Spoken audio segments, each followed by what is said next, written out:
Assalamualaikum warahmatullahi wabarakatuh. Perkenalkan, nama saya Marifah Gangge. Di sini saya akan menjelaskan tentang sistem informasi pembuangan akhir.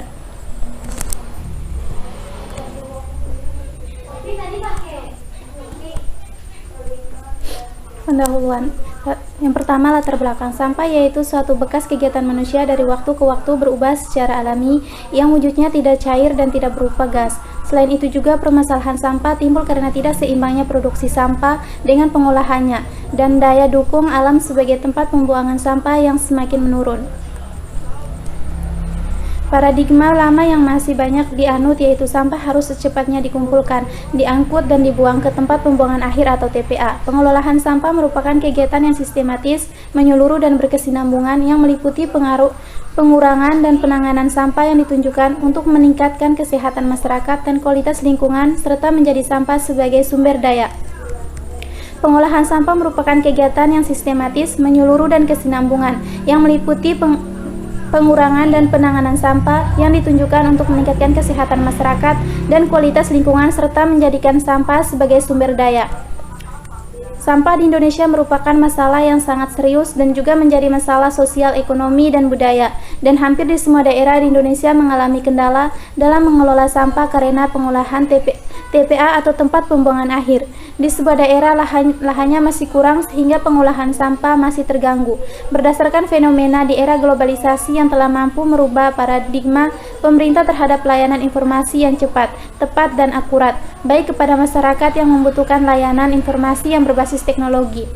Yang kedua, identifikasi masalah. Pada tahap ini, penulis mengidentifikasi permasalahan yang ada berdasarkan dari beberapa artikel online terkait sistem informasi TPA Rurung. Hasil dari identifikasi masalah tersebut, peduli dapat menyimpulkan bahwa masih banyak masyarakat awam yang kurang memahami terkait sistem informasi TPA Rurung, sehingga menyebabkan sampah dibuang atau dibakar sembarangan dan dapat menimbulkan pencemaran udara. Yang kedua, pembahasan. Yang pertama, konsep perancangan sistem. Perancangan adalah penggambaran perencanaan dan pembuatan sengketa atau pengaturan dari berbagai elemen yang terpisah ke dalam suatu kesatuan yang utuh dan berfungsi. Saifun Nafisah 2003. Sedangkan menurut Guerge M. Scott, perancangan adalah menentukan bagaimana sistem akan menyelesaikan apa yang mesti diselesaikan. Tahap ini menyangkut mengkonfigurasikan dari komponen-komponen perangkat lunak dan perangkat keras dari suatu sistem, sehingga setelah instalasi dari sistem akan benar-benar memuaskan rancangan bangun yang telah ditetapkan pada akhir tahap analisis sistem. Pada saat membuat sebuah sistem yang akan digunakan pada suatu perusahaan, setiap pengembangan aplikasi diharuskan membuat sebuah rancangan dari sistem yang ingin dibuat. Rancangan ini bertujuan untuk memberi gambaran umum dari sistem yang akan berjalan nantinya kepada setiap stakeholder. Jadi tujuan dari perancangan sistem adalah untuk memenuhi kebutuhan pemakai sistem serta untuk memberikan gambaran yang jelas dan rancangan bangunan yang lengkap. Yang kedua, konsep sistem informasi. Sistem adalah suatu jaringan kerja dari prosedur-prosedur yang saling berhubungan, berkumpul bersama-sama untuk melakukan suatu kegiatan atau untuk menyelesaikan suatu sasaran yang tertentu. Sistem juga dapat dikatakan sebagai sekumpulan elemen yang berinteraksi satu sama lain untuk mencapai tujuan tertentu. Jadi secara umum, sistem informasi adalah sekumpulan hal atau kegiatan, elemen atau subsistem yang saling bekerja sama atau yang dihubungkan dengan cara-cara tertentu sehingga membentuk satu kesatuan untuk melaksanakan suatu fungsi guna mencapai suatu tujuan.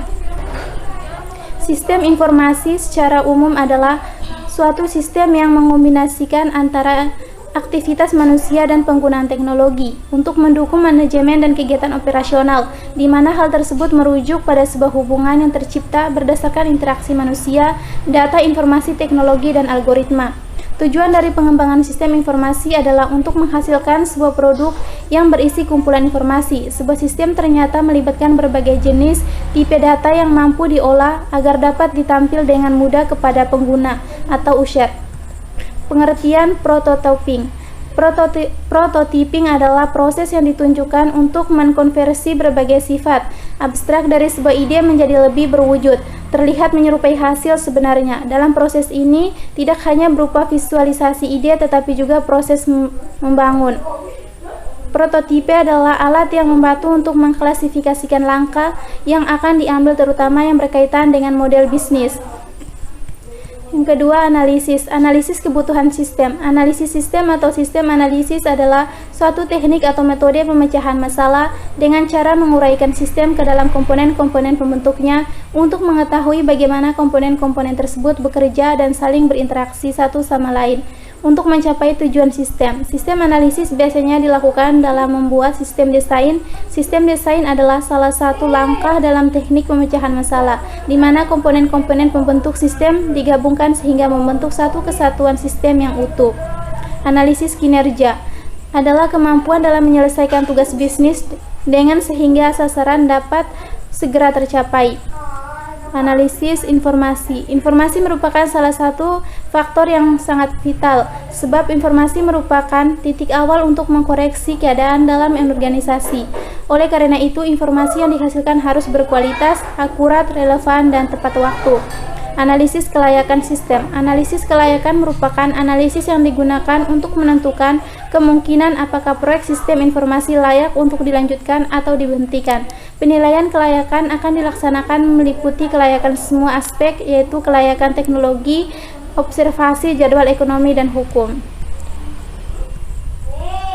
Metode penelitian. Metode prototipe. Dalam perancangan ini, penulis menggunakan metode prototipe. Metode prototipe merupakan metode pengembangan perangkat lunak yang mungkin adanya interaksi antara pengembangan sistem dengan pengguna sistem, sehingga dapat mengatasi ketidakserasian antara pengembangan dan penggunaan.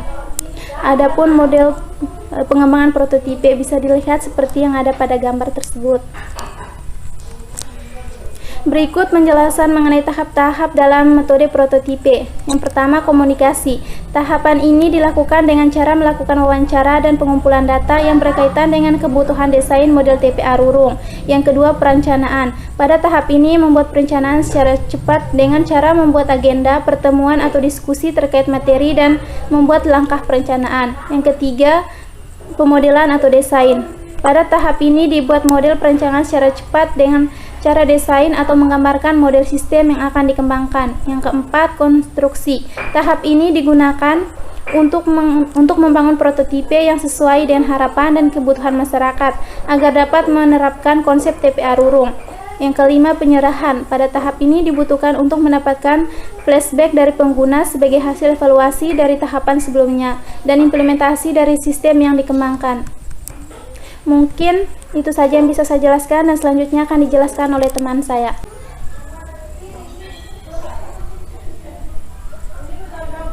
Oke, assalamualaikum warahmatullahi wabarakatuh. Perkenalkan, nama saya Santi Bulan. Di sini saya akan melanjutkan penjelasan dari teman saya tadi. Di sini saya menjelaskan tentang model perancangan. Nah, model perancangan atau konsep untuk merancang sistem informasi TPA Rurung itu bisa dilihat sendiri. Ini ini field-field yang bisa diakses oleh user atau pengguna. Nah, user itu bisa mengakses profilnya dan bisa memilih lokasi TPA. Setelah itu juga bisa memilih informasi TPA, melihat tentang aplikasi yang kami rancang, terus memberi nilai terkait aplikasi itu dan lokasi TPA yang terdekat dari rumah user dan pemilihan jenis sampah. Nah, gambar di atas menjelaskan bahwa user atau pengguna tidak memiliki hak untuk mengakses sistem informasi TPA Rurung sebelum user mendaftarkan diri mereka terlebih dahulu. Sedangkan gambar di bawah ini menjelaskan bahwa admin memiliki hak untuk mengelola data-data yang ada dalam aplikasi, seperti mengelola data user, mengelola data TPA Rurung, mengelola data registrasi, dan mengelola data lokasi. Di sini ada implementasi atau tampilan sistem. Setelah merancang aplikasi, maka tahap selanjutnya yaitu mengimplementasikan sistem tersebut ke aplikasi bentuk visual.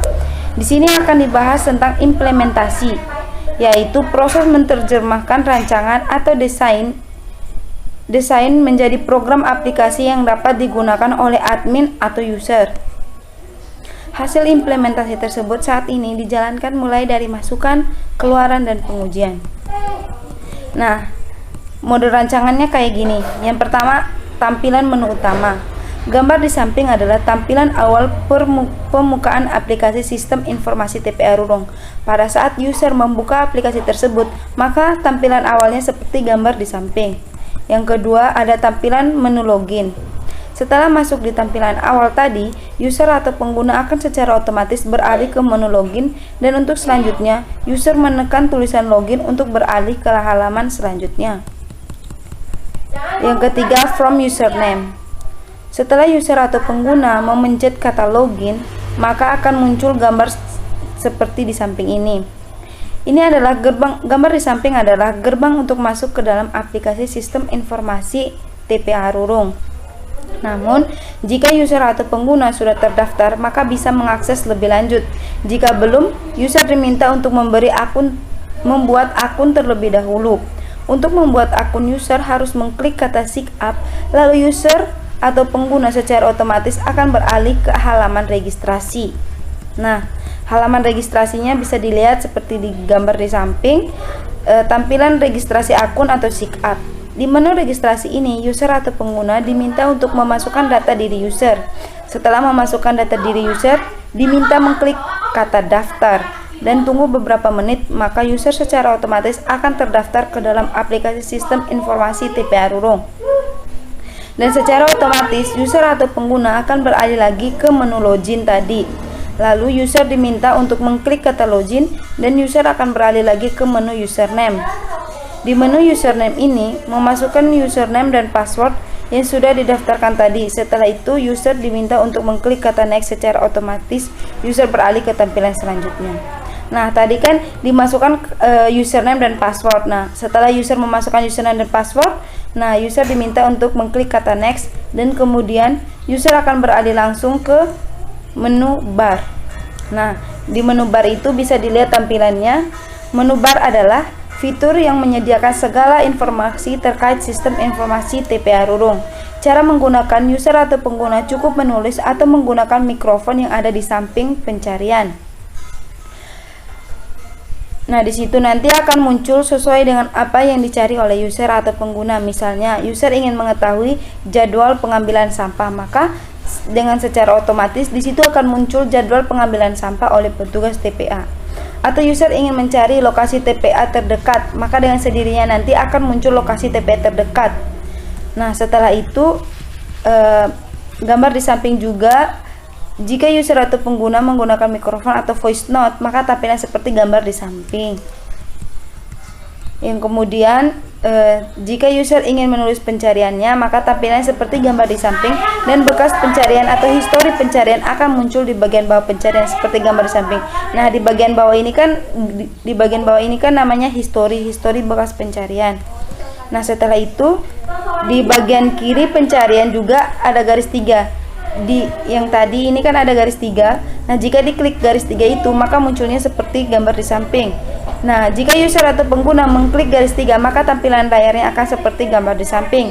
Di situ banyak memuat informasi terkait TPA Rurung, dan user juga bisa mengakses informasi yang ada. Penutup, kesimpulan, hasil perancangan ini menunjukkan bahwa model desain sistem informasi TPA Rurung yang telah dibuat kiranya dapat memenuhi harapan masyarakat, dan masyarakat dapat lebih mudah untuk mengakses informasi-informasi terkait sistem informasi TPA Rurung. Selain itu juga, untuk menjaga lingkungan agar tetap bersih dan mampu berubah paradigma pemerintah terhadap pelayanan informasi yang cepat, tepat, akurat, dan baik kepada masyarakat yang membutuhkan layanan informasi berbasis teknologi informasi tersebut. Saran, penulis menyadari bahwa dalam penyusunan tugas ini masih banyak kesalahan dan kekurangan, baik dari segi penulisan maupun dari segi perancangan. Oleh karena itu, penulis mengharapkan kritik dan saran yang membangun dari pembaca sebagai pembelajaran ke depannya. Mungkin itu saja yang dapat kami sampaikan. Wabillahi taufiq wal hidayah. Wassalamualaikum warahmatullahi wabarakatuh.